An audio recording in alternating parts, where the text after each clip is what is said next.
Here's how to transfer money from Venmo to Cash App.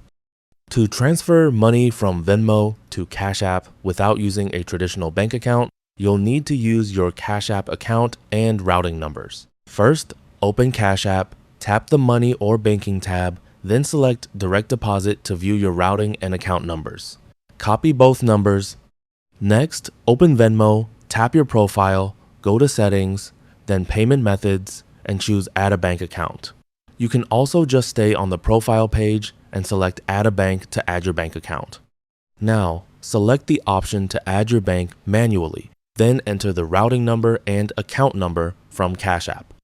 Venmo may ask you to verify the account with small test deposits. Once those deposits appear in your Cash App transaction history, return to Venmo, enter the deposit amounts, and complete the verification. After the account is verified, go to Transfer in Venmo, tap Transfer to Bank, choose your linked Cash App bank account, enter the amount, and confirm the transfer. Standard transfers are typically free and usually arrive within 1 to 3 business days.